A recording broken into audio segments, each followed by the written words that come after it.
വിദേശ ജോലിക്ക് ഇപ്പോൾ 10 മാസം പഠിച്ചാൽ മതി. Maria institute Karakkunnam, Puthuppadi PO Muvattupuzha. Astoria ഫൗണ്ടേഷന്റെ നേതൃത്വത്തിലുള്ള ക്ലീൻ കോതമംഗലം പദ്ധതിക്ക് തുടക്കമായി. കോതമംഗലം നഗരസഭാ ചെയർമാൻ KK ടോമി പദ്ധതിയുടെ ഉദ്ഘാടനം നിർവഹിച്ചു. മാലിന്യ നിർമ്മാർജ്ജന പ്രവർത്തനങ്ങൾ തദ്ദേശ സ്ഥാപനങ്ങൾക്ക് ഒരു കൈത്താങ്ങായി മാറുക എന്ന ലക്ഷ്യത്തോടെയാണ് കോതമംഗലം ആസ്ഥാനമായി പ്രവർത്തിക്കുന്ന അസ്റ്റോറിയ നിധി ലിമിറ്റഡിന്റെ നേതൃത്വത്തിലുള്ള അസ്റ്റോറിയ ഫൗണ്ടേഷന്റെ ക്ലീൻ കോതമംഗലം പദ്ധതിക്ക് തുടക്കമായിരിക്കുന്നത്. പദ്ധതിയുടെ ഭാഗമായി കോതമംഗലം താലൂക്കിലെ 10ഓളം പഞ്ചായത്തുകളിലും കോതമംഗലം നഗരസഭയിലും മാലിന്യ സംസ്കരണത്തിനാവശ്യമായ സാമഗ്രികൾ വിതരണം ചെയ്യുകയും മാലിന്യ സംസ്കരണം ഓരോ പൗരന്റെയും ഉത്തരവാദിത്വമാണെന്ന തിരിച്ചറിവ് വളർത്തുന്നതിനു വേണ്ടിയുള്ള ബോധവൽക്കരണ ക്ലാസുകൾ സംഘടിപ്പിക്കുകയും ചെയ്യും. ക്ലീൻ കോതമംഗലം പദ്ധതിയുടെ താലൂക്ക് തല ഉദ്ഘാടനം തങ്കളം ബൈപ്പാസ് ജംഗ്ഷനിലുള്ള അസ്റ്റോറിയ നിധി ലിമിറ്റഡ് ഹെഡ് ഓഫീസിൽ വെച്ച് നടന്നു.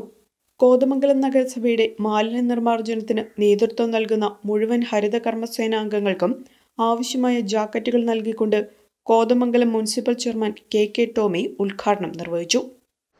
നമ്മൾ ഈ കൗൺസിൽ വന്നതിന് ശേഷം സർക്കാരിൻ്റെ ക്ലീൻ കേരള മിഷനുമായി ബന്ധപ്പെട്ട് നമ്മൾ വലിയ തോതിൽ പ്രചരണങ്ങളെല്ലാം നടത്തി. നമ്മുടെ റോഡുകളിലും നമ്മുടെ തോടുകളിലും റോട്ടിൽ കൊണ്ടുവന്നിരുന്നതിനേക്കാളും വലിയ ദ്രോഹമാണ് തോടുകളിലും ജലാശയങ്ങളിലേക്ക് ഇത് ഈ വേസ്റ്റ് കൊണ്ടുപോയിരുന്നത്. അതെല്ലാം വളരെ കാര്യക്ഷമമായിട്ട് നടപ്പിലാക്കുന്നതിന് വേണ്ടിയിട്ട് ഹെൽത്ത് വിങ്ങും മുനിസിപ്പാലിറ്റിയിലെ ഹരിത കർമ്മസേനയും മറ്റ് വേസ്റ്റുമായിട്ട് ബന്ധപ്പെട്ട റെഗുലർ തൊഴിലാളികളെല്ലാം ശ്രമിച്ചിട്ടും നമുക്ക് വേസ്റ്റ് റോഡ് സൈഡിലുള്ളത് കുറയ്ക്കുന്നതിന് വേണ്ടിയിട്ട് കഴിയില്ല. മധ്യ കേരളത്തിലെ പ്രധാന ധനകാര്യ സ്ഥാപനമായ അസ്റ്റോറിയ നിധി ലിമിറ്റഡ് ധനകാര്യ സേവന രംഗത്ത് പ്രവർത്തനങ്ങൾ നടത്തുന്നതിനോടൊപ്പം സാമൂഹ്യ ഇടപെടലുകളിലും സജീവമാണ്. ഇതിനായി രൂപീകരിച്ചിട്ടുള്ള അസ്റ്റോറിയ ഫൗണ്ടേഷന്റെ നേതൃത്വത്തിൽ കമ്പനിയുടെ പ്രവർത്തന മേഖലയിൽ വരുന്ന മറ്റ് തദ്ദേശ സ്ഥാപനങ്ങളുമായി സഹകരിച്ച് അതത് പ്രവർത്തനങ്ങളിലും മാലിന്യ നിർമ്മാർജ്ജന പദ്ധതികൾ ഘട്ടം ഘട്ടമായി നടപ്പാക്കുമെന്ന് മാനേജിംഗ് ഡയറക്ടർ ജോസുകുട്ടി സേവ്യർ പറഞ്ഞു.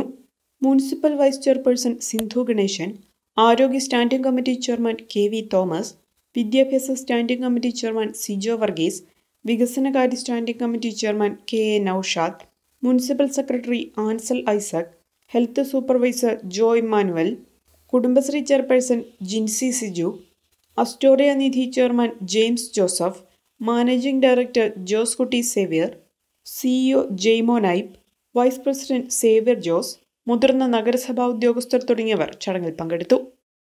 ഡയറക്ട് ഫാക്ടറി ഔട്ട്ലെറ്റ്, ഓൾഡ് തോട്ടം super market building, Kacherithazham, Muvattupuzha.